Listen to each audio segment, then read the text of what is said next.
Mostly लोग video editing start करते हैं, एक्साइटेड होते हैं, लेकिन कुछ टाइम बाद बिना किसी को बताए सब कुछ छोड़ देते हैं।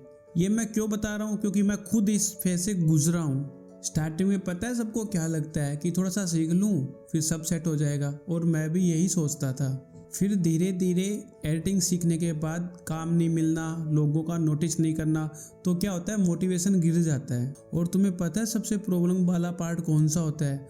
जब हम दूसरों के एडिट्स देखते हैं तो हम सोचते हैं कि मैं ऐसे एडिट्स या ऐसे ग्रो कब कर पाऊंगा।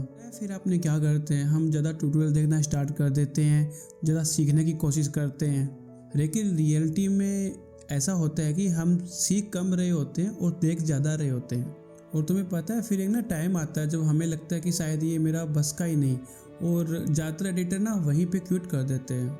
लेकिन ना रियलिटी में प्रॉब्लम तुम्हारी स्किल में नहीं होती, प्रॉब्लम तुम्हारी प्रैक्टिस में होती है। अगर तुम भी अभी उसी स्टेज में हो ना जहाँ पे लगता है कि मैं छोड़ दूँ या एडिटिंग वगैरह बंद कर दूँ, मेरे बस का नहीं, या जो मैं चाहता हूँ वो कर नहीं पा रहा हूँ, तो रुको।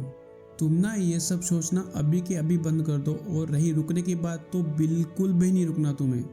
मैं भी ना अभी लर्निंग स्टेज पे हूँ, तुम भी सीख जाओगे, बस कंसिस्टेंसी मत छोड़ना।